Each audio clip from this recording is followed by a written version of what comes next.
Welcome to the podcast about nothing in particular, where we do CrossFit, but you probably already knew that. Today we have a guest on who's a well-known and loved member of his community. He's a business owner, has an all-time clean and jerk record of 588 pounds. He's a connoisseur of M&Ms and has one of the best beards you can imagine this side of the Mississippi. He also has a dog named Pablo Escobar. Please welcome Richard Hutton. Richard, it's great to have you on the podcast. Thanks for coming on. Happy to be here. Yeah, so obviously we want to talk a little bit about fitness. We want to talk about how, what it means to be fit, what it, we want to talk about, how to live a fit life, but also we want to talk about you and your business and, what it takes to own a business. So let's just start with probably most people watching this, or most people who know you well, know that you are an owner of a CrossFit box. For people who don't know what that is, a gym essentially. How did you come to own a CrossFit affiliation, and what inspired you to do so? Okay, so I was fat. My mom was a personal trainer for a while. Really had no interest in that, and a buddy called me and asked me to play flag football. And I just straight up said, I'm too out of shape for that. And then hung up the phone and started thinking about, man, since high school, what have I done? Like, why am I saying I'm too out of shape? Like, flag football sounds like fun, but I was terrified to go out there and embarrass myself because, in high school you think you're great. Then you get to work and all that, and nothing else matters but paying the bills and stuff. And you figure out life hits you pretty hard. School didn't teach you for that. So, it was pizza because it was easy. It was sitting, relaxing, just really going to work, eating, getting fat, watching TV, that cycle of every day. And that phone call really opened my eyes. I'll never forget that phone call. So I called my mom the next day. She had a trainer who trained one-on-one CrossFit, which was more up my alley because, being embarrassed. We all went to CrossFit that first day, and that's scary walking in. So I was fortunate enough to go to a one-on-one trainer. At that time, I was smoking cigarettes. I did my first workout, walked out, broke the pack of cigarettes in half, threw them out the window, made a choice. Like, I'm going to live longer and happier through fitness because that was actually fun and exactly what I needed. And cigarettes weren't. They were just a crutch getting me by with all the stress and anxiety. So broke them in half, never looked back, was proud of that. Decided I wanted to help people after a few months of training with him. So I got certified as a personal trainer. Did that for a few years. That's a tough gig right there. Like, CrossFit owning is nothing on personal training. The ups and downs. One time I had like 9 clients a day. They're paying me $40 an hour, living it up. And then 3 months later, I had 3 clients total. And that's rough. people tend to drop off. Pretty often on that. Not consistent. Yeah, I mean, it's just, I wasn't a name, and in that you have to be a name. To be a personal trainer, you have to have references and stuff like that. And I was just beginning. But anyways, then I was getting out of that, the ups and downs. I was just done. We moved the gym a couple times, which was the hardest days of my life, moving all that weight. And I was just over fitness. I really was over it. And I was actually training to go to the Air Force. Just started swimming. I was in good enough shape for everything else, but swimming, that's a whole different animal if you don't do it. So I started swimming every day, trying to hold my breath. I think you have to hold it like 90 seconds or something like that. And I was making it like 25. That's stressful too. Then we found a CrossFit up in Edmond going out of business, and they were selling everything for like a good price. So I looked into it. Steve helped me. And looked into what it takes. You got to get an L1, okay. Me and my girlfriend at the time, we went and we got that. We were pumped. It went from helping one person in an hour to coaching 10 to 20 people in an hour. And that's a lot more rewarding and a lot less stressful with that than having one person in an hour and hoping they stay forever. People move, things change. So it was right when COVID was coming, 2020. I've had the insurance. I got my L1, was in the works with CrossFit. Insurance got approved. I was about to make the payment, and then COVID shut all the gyms down. Man. The insurance company, they're trying to do their job. I ain't mad at them, but they're like, well, you could pay it and hope they open back up. I'm like, I don't want to pay for insurance Yeah, it's kind of a that. huge gamble at that point. Yeah, and so it's like, I didn't know what to do at that point. But we had a place and all that, and then we can't open, so all that kind of went out the window, and then Twice Bitten had to close. Where were you originally going to open up your CrossFit? On Northwest Expressway around the Rockwell area. We had we were in the works. It would be kind of like now, but a lot bigger area and a lot nicer. It was like a multi-million-dollar building that Steve was going to buy and then rent me out a big old space. Interesting. On it. I like my location better now. Not so much the building, but the location's a little bit better. But so Twice Bitten called and they were done. You could tell that they had reached like this really successful place, and then COVID kind of hurt them, and they didn't want to do the work to build that back up. Yeah, I imagine it'd take a lot of rebuilding. So, and they had gotten kind of away from CrossFit, from what I've heard through the grapevine. So, well, I know that's pretty public, I think, because I mean, I saw news. Literally on the news, I saw that they had disavowed CrossFit pretty much wholesale. So, and I told them as long as the head coach stays, I'll buy it, because buying CrossFit with 80 members is a lot easier than starting one with 0 members. Sure, yeah, absolutely. so that kind of worked out in our favor big time. The COVID, everybody had a hard time with that, and I mean, for me, COVID was kind of fortunate. Yeah, sure. So, when people would call me and be like, how are you doing? Like, I was doing great. But I didn't want to say that. I didn't want to throw it in their face. So it's like, well, how are you doing? And if they were having a bad time, I'd be like, I mean, it's not that bad for me, but I get how it can be for you. So you grew up pretty athletic, right? You were a wrestler. I tried basketball, wasn't very good at it. Everybody wanted me to play football, but that interfered with summertime baseball, which is what I loved. Yeah. So do you think you started falling off athletically and health-wise after you graduated high school? I mean, I wasn't healthy in high school, but I stayed athletic because I played sports and I kind of lifted in the gym. It's funny because, like, if you ask anybody I went to high school with and tell them I own a CrossFit, they'll be like, no. That guy, we couldn't get him to lift. We couldn't get him to work out. Oh, he just wanted to play the sports. Like, it wouldn't happen. So played the sports, but weren't necessarily. Yeah, and you look back and it's like you have talent. You feel like you have talent. I had a couple college coaches look to me to play baseball, and I wasn't even working out. So it's like, man, if I knew then what I knew now, and that's hindsight's 2020. I think we can all go back to time in our life and say that, like, man, if I knew that. And you can't dwell on that. Like, that ain't helping you right now. You learn from it and you move on. And you just, okay, well, why not start right now? Get athletic, get healthy. If that's what you like being, do it. Absolutely. So what age did you start taking your health seriously? It was about 28 or 29. Okay. Quitting smoking, slowed down drinking. When I started CrossFit, after that first workout, my whole life changed. Like, for 6 months, the worst thing I ate or drank even was popcorn and a lemonade. And that was after 6 months, my trainer, Rob, made me take a cheat meal. I wouldn't do it. I didn't eat a piece of cheese. Every meal was planned out, weighed, and everything for 6 months. And in 6 months, I lost 60 pounds. And I went to like 7% body fat. So I went from like unhealthy fat to unhealthy skinny because I was obsessed. And, sure. It wasn't sustainable. So, I always preach, find that balance. Where do you feel good and happy? Not right. I want to be extreme. I eat this every day. Yeah. I think, one of the misconceptions I had about fitness was you look at those super ripped guys, or like and maybe they're doing like a bodybuilding show. Yeah. It took me probably a year of being in fitness to realize, that's actually not sustainable and healthy in its own way. Yeah, I mean, if we're talking bodybuilders, they're like on their deathbed whenever they're most proud of themselves. I mean, in all honesty, in the last day, they drink like 1 or 2 ounces of water. Yeah, we know we're supposed to have 80 minimum a day. Yeah, and they're it's a means to an end. That's their passion. Yeah. They need their skin thin, and with water, your skin isn't thin. So. That's right.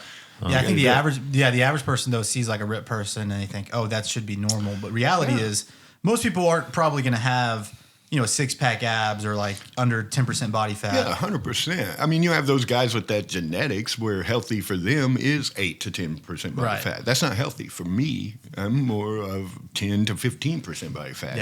Having one or two abs show in the morning. Yeah, that kind of makes you think. So, what do you think about? Seems like the world we live in. There's so many silos, and there's so many people taking sides, and they're saying you must do this, you must eat this way. What would you say to that? Because it feels like everywhere we look on social media, there's people are prescribing one specific way to eat, one specific way to work out. What have you seen? Success. What have you? How have you seen people be successful? You know what I mean? I mean, the path to success is like anything. Small steps. Set a big goal, but then set small goals on it. Like, I always start people out, let's drink this much water. My next thing is eat this much protein, and I don't care what you eat after that. Because if you eat 200 grams of protein, it's hard to want M&Ms after. You're getting full on protein. But, I mean, to be successful, for me to say, like, I love meat. I don't like vegetables. So animal-based diet's going to be better for me. But if someone isn't a huge fan of meat and they love vegetables, maybe I'm closer to vegetarian diet. It's going to be better for them. What's the worst is whenever I try to eat vegetables and I do great for a week and then I don't want to touch them. Because ever. I don't even want to see them. I don't want to eat candy because I've burned myself out on this healthy food. Is it healthy if you don't like it and you can't sustain it and you're forcing it and then you feel a way about it? Like, you got to find what works for you. Right. Yeah. I don't believe, I believe the best diet, the most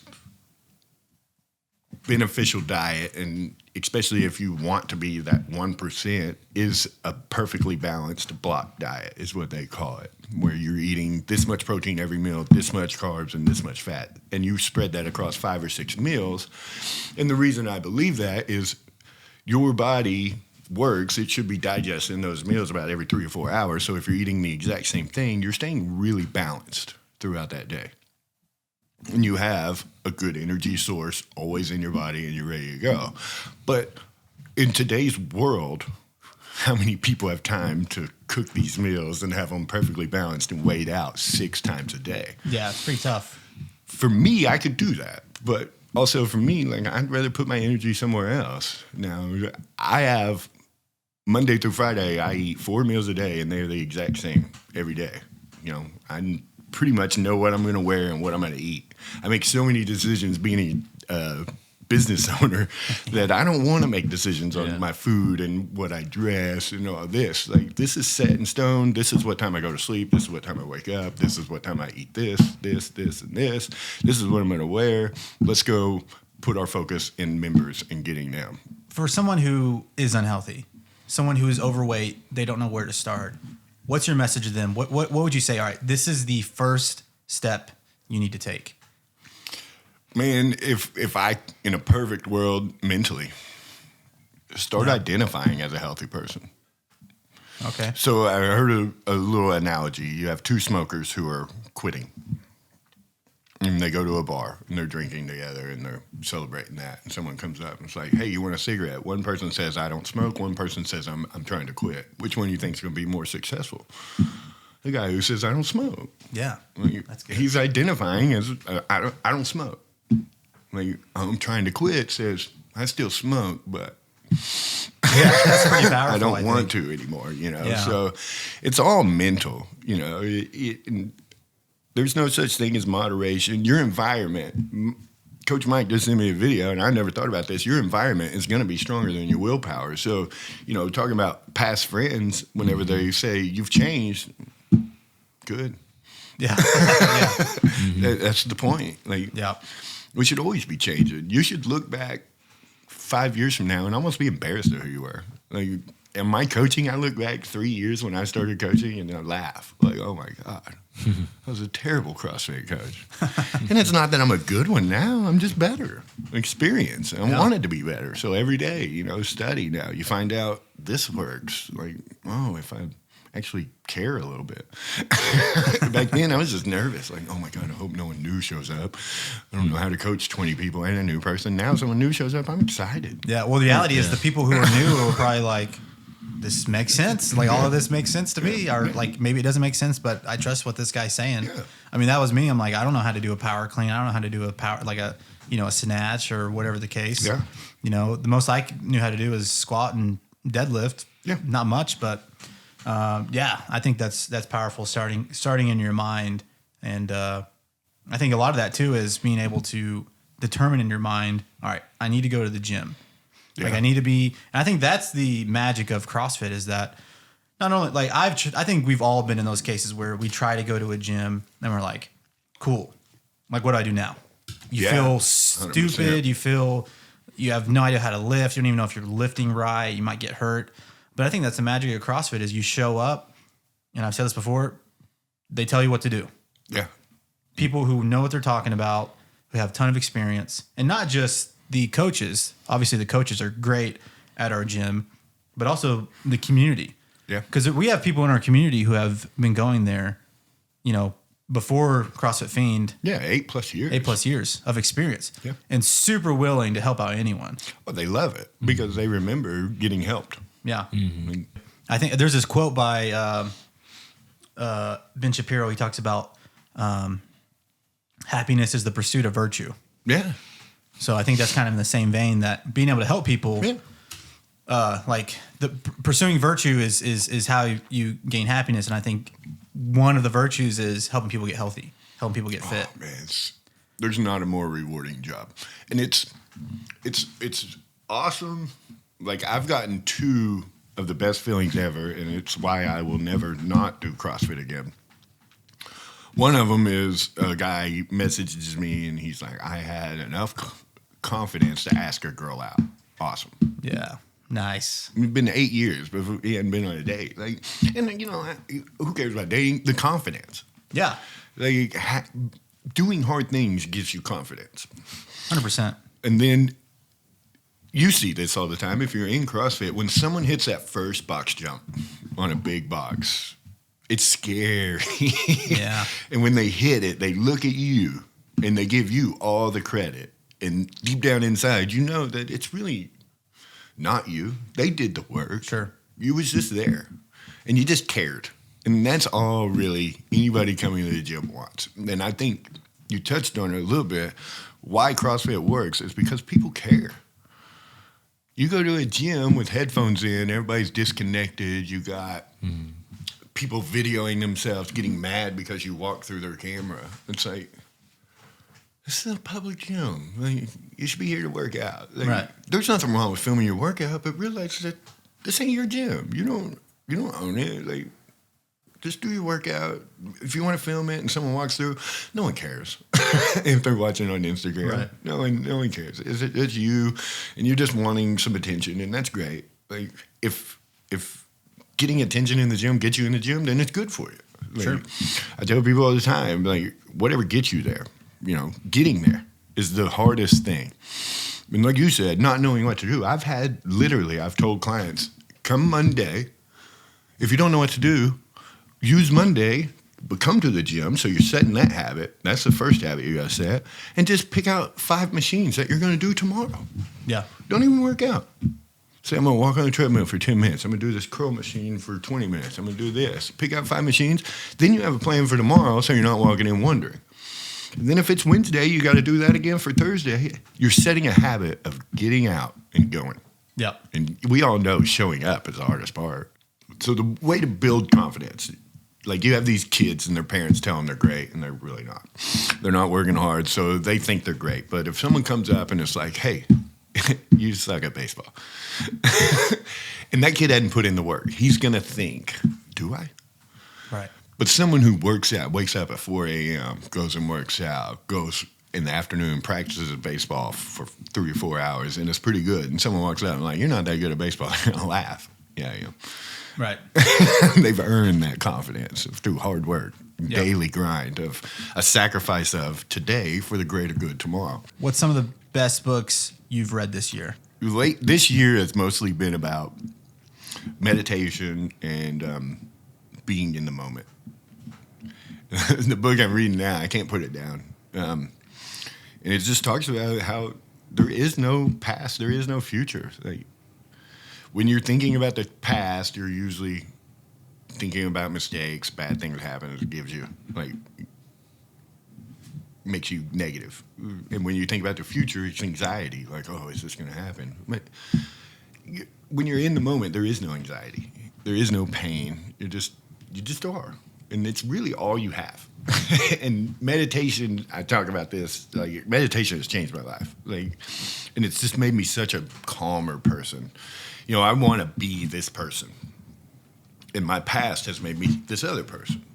But that doesn't mean that I can't be that person. It's just I got to work for it every day. And I realize that. And I have to work for it every day of my life by simply watching my thoughts instead of thinking my thoughts are who I am, if that makes sense. Like, sure. We all think bad things. But that's not who you are. Who you are is what you do. So you have these thoughts and you're like, oh, wow. Ugh. That's not me, though. You know, so if you can watch them, like, your mind wants to deal in the past and the present. Without them, your mind isn't working. And it is, but it's not thinking. You're only thinking of what's going to happen or what did happen. When you're just being, you're like, oh, man, that tree's beautiful. You're not really thinking. It's just pleasant. And your heart rate drops and everything feels right. And it's just being here and now. This is all we have. Yeah, I think that makes me think about kind of identity, right? Like me, you know, as a, you know, Christ follower, my identity is rooted in Jesus, right? It's rooted in like what he did on the cross and his sacrifice. Yeah, and you know, the Bible speaks to that, like, you know, that our people who follow Christ, their identity is found in him. So whatever I do, whatever thoughts I have, I check it against that rubric of, all right, this is what God says about me and says who I am versus, all right, what does the world say about me or what are my thoughts saying about me? Yeah. Because a lot of times our thoughts aren't honest, right? 100%. It's not really who we are. 100%. People have intrusive thoughts all Just the time. drive in traffic. Right, yeah. You're going to want to hurt people. Yeah. I haven't been in a fight or hurt anybody in 20 years, but I'm like in traffic. I'm like, I just want to go. So where do you see CrossFit going? Not our specific box, but all of CrossFit. Where do you see all of CrossFit going? Because it's had a pretty rough last few years. It's had some super highs and it's had some super lows. Where do you see it going? Well, let's just start with the highs and lows. So Greg Glassman opened it, right? Probably one of the smartest guys when it comes to fitness and health. I mean, this dude's a genius and cared. Now, he had some bad traits. You know, it turns out he was a womanizer, and then he made a tweet about, you know, George Floyd. Yeah, something racially, something. Yeah, it was pretty much him saying, I don't care. Oh, okay. Y'all are making it, because, you know, people ask him his thoughts, and he said, I don't want to, and they kept pressuring him, and he's like, look, I don't care. You know, that happened. Great. I care about CrossFit. And, you know, at that time, cancel society was in full effect. Yeah. No, you have to take a stand. You have to. So when he said he didn't care, they wanted to get rid of him. And all these owners and everything started backing out. And he sold for like billions of dollars. Yeah. They didn't hurt this guy. They didn't touch this guy. They actually probably made his life easier, to be honest. Now he doesn't have to worry. And, I mean, if you got $1 billion, he's got multi. Yeah. You can't touch him. Like, sure. He's fine. But now we got these people in there. He didn't care about the money from the affiliates. Like, he wanted people to be happy, healthy, and do CrossFit because it's the way to be that. Yeah. Kind of a man of the people. Yeah. And, I mean, and he loved the affiliates. To him, CrossFit wasn't the sport. It was your everyday mom, your everyday dad that needed to live a better life. And CrossFit can help that 1 hour, 3 to 6 times a week. So then they get rid of him. And now they got a board of directors. What do you think they care about? They see a cash cow in the games. The games never made money. They made money from the people, affiliates, the open and stuff like that. The games has never made money. Now these people want the games to make money. So I can see it trying to shift more to the sport for a while. But the bad thing about it is no one cares about people working out. CrossFitters do. We're going to watch it because this is what we do and this is fun. But you're not going to get a football, NFL, NBA following. Well, think about it this way, too. A football game and a basketball game, they have commercial breaks. They have it's a long game. Football's super long game. Yeah. So you can pack in a ton of ads, which is how you make money in any kind of televised 100%. anything. CrossFit's such a very it's what longest workout is Murph probably. Yeah, I mean those guys are going to do it in 30 minutes. You might do an hour workout. You Yeah. might. I think when they rode the marathon, it was like 40 minutes. Right. But who wants to watch someone row for 40 minutes? That's fair. I don't even want to row for 40 minutes. When you break it down, it's working out. Yeah. Usually when we think of working out, we think of a football player in the gym working out to be better at football. Right. It means to an end, not the end. Kenny Powers, you know who Kenny Powers is, right? Yeah. Not trying to be the best at working out. I'm trying to be good at sports. Right. So that's, first impression's everything. And that's your first impression of working out is you work out to be better at football, baseball, water polo. I don't know why water polo is on my brain today, but I think you need to go out. Well, you mentioned swimming, so I guess we're stuck in there. that may be why, because CrossFit main site's workout today is swimming. Oh, is it? Yeah. When are we going to get a pool? Man. Most important question. Let's when say are by we? 2040. Yeah. When are we going to start flipping tires? There's the tire out there whenever you want. You're out there. If I need to write on the board, Nate, flip 8 tires after class to get you to do it. Baby, dude. I just want to do it in workout. And it was in a recent competition locally, so has merit, right? Was. Anyways, so, yeah. So, like you said, CrossFit is not, in your opinion, and also my opinion, it's not going to be a sport that is going to be on the level of football, basketball, UFC. Not anytime soon, for sure. Yeah. It's amazing what those people can do. And if people would actually watch it and not just think, oh, stupid CrossFit, they would see some amazing feats. Oh, yeah. I mean, they really are the fittest people on earth. Romanoff, doing double unders. He's jumping on 1 foot. And the rope's passing under his feet twice. Yeah. And you see stories like that. And, it's just getting that out there. And, I mean, it's gotten a little bigger. ESPN covered some. Oh, really? Yeah. But, I mean, it's just, that's a hard market for affiliates like me. I have no interest in competitors. Right. I think everybody knows that. We're competitors are difficult. Man. Competitors are difficult to deal with. They want all this stuff. They want to pay less, but they want more, and they want you to support them and all this. And it's like, I got you, but man. And I think your philosophy of our gym, and I say our gym because you've made it feel like our gym. You've made it feel whoever goes there, you make it feel like they are part of it, and they're obviously not financially owners, but they feel like they take ownership in the gym. Yeah. But our gym is one for the common man. Yeah.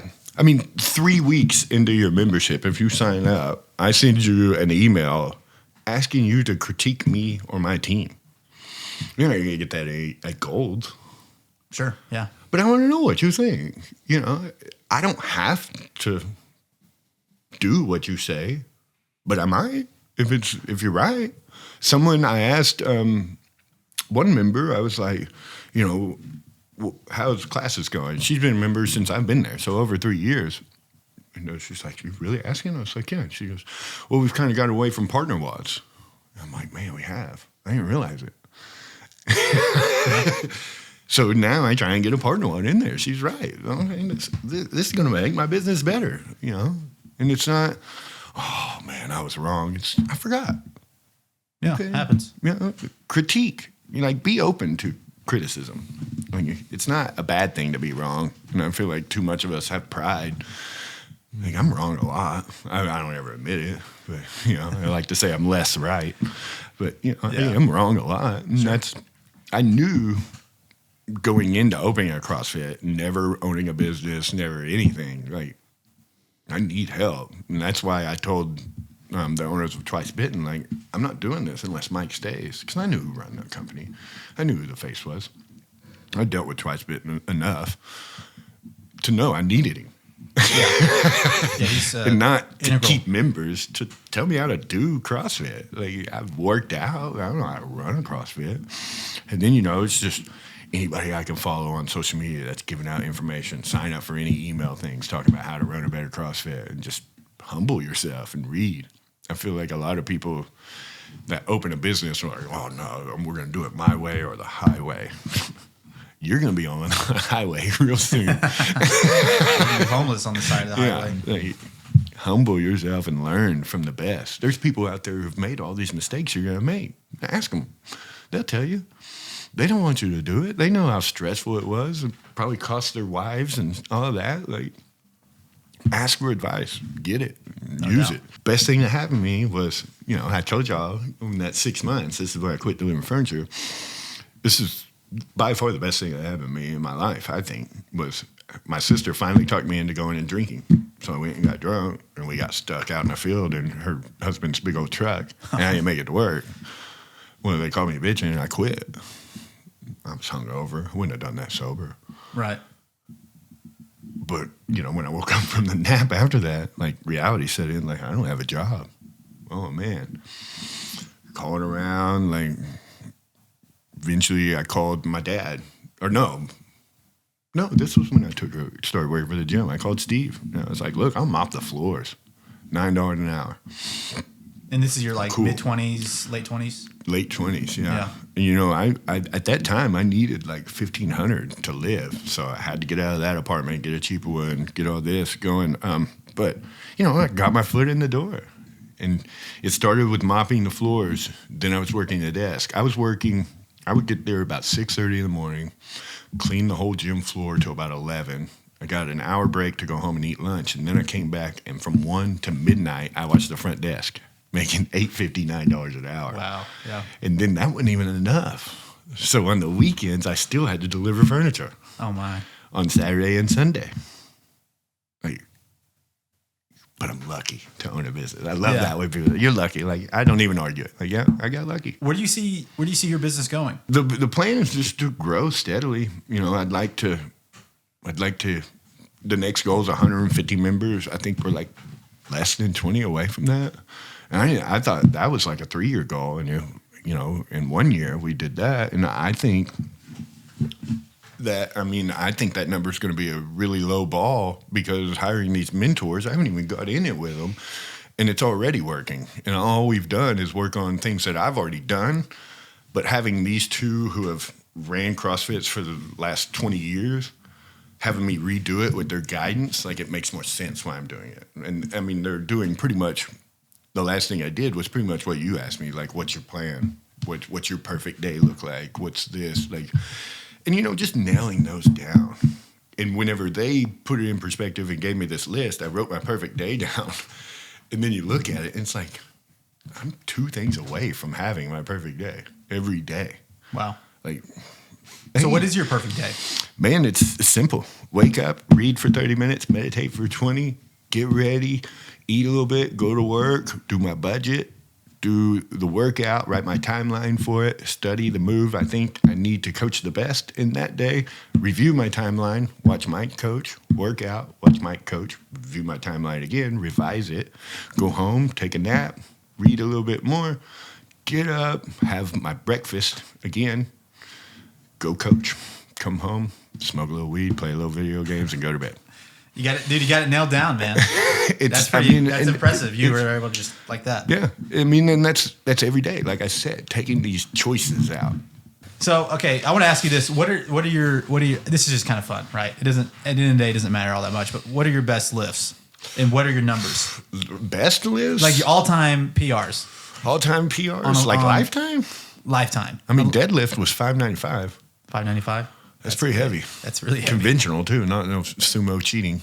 Right. BS. So, did you wear straps? That was no, just straight up grip. One belt on. There you go. Got a video and everything. I thought my neck was gonna pop, and it was funny because I set it down and I'm like, no one even seen it. There was like one other person in the gym, so I had to walk all the way into this other room where my buddy was to get a high five for pulling 595. It's another reason CrossFit's better. If I pulled that in the CrossFit gym, everybody's going to be hooting and hollering, being excited and stuff like that. In a regular gym, no one cared. And that goes for any PR. Yeah. If someone's getting a PR, we're super stoked. Yeah. Yeah. I mean, and it's because we know how hard it is. Yep. Especially as we get older. But I mean, I feel like my best lift now, I mean, I love snatches. What's your PR on that? 235. Hit it last week. Oh yeah. You posted about that. I think it was on Thanksgiving. Is it the one where you like walked out of frame for a second? Yeah, running snatches. Yeah. This is what I call it. I don't know what it was. It's but legal, though. It was working. You can do that in the Olympics. Yeah, no. As long as you get back on your Well, you got to stay on the platform. I went pretty far. You can go off, you can go off platform as long as you get back on, right? I think if you step off, you're done. Oh, really? Yeah. Because I thought I've seen people step off platform and then get back on. Yeah, but that don't mean the lift was good. Yeah. Well, got to wait until the it's lights. good for them. Yeah, fair enough. Olympics, I mean, it's a lot different. Like in CrossFit, we can press it out. If they press it out in the Olympics, it's no. Right. Like, they're stipulated. I mean, but it's the Olympics. We're talking once What's every your power 4 years. clean? Right now, power? Like 275. Yeah. What's your PR? 285? Okay. So at this stage in the game, you're pretty obviously advanced at CrossFit, own a CrossFit. What are you like physically? What are you trying to do? Like, are you just trying to like maintain? Or are you trying to like get a new PR? You know what I mean? So 2024, I did set a pretty big goal. And I mean, it's kind of not measurable, but to me it is. I want to be the best in the gym again. All right. Like, and when you think about that, it's like, oh, you got to win every workout. No, that's the beauty of CrossFit.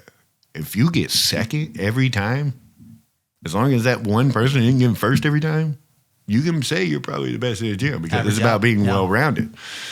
You know, if you're getting third every time and, you know, that first place guy only gets it once a week, but then he gets 5th or 10th in workouts, say it's a running workout and they're really strong and they're getting last, like you're better than them. So to me, it's very measurable because this is what I do.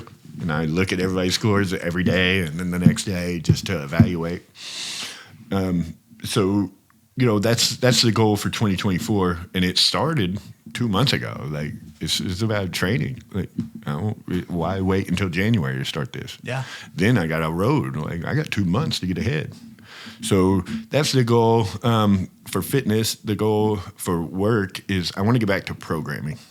Okay. I think I want that to be my retirement plan. You know, and I got a platform to make it happen. So in 2024, it's going to be about studying and, you know, figuring out and tracking people's progress and what works for them.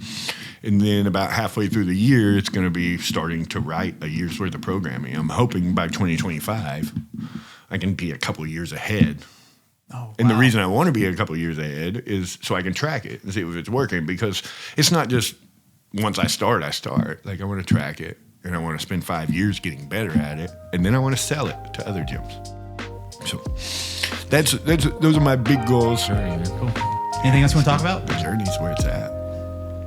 Awesome. Well, Richard, thanks for coming on and sharing all that, and, you know, sharing about your business and sharing about CrossFit, and I think it's going to be beneficial for a lot of people. So we appreciate you coming on, man. That's like the perfect ending. Yeah, Taxes.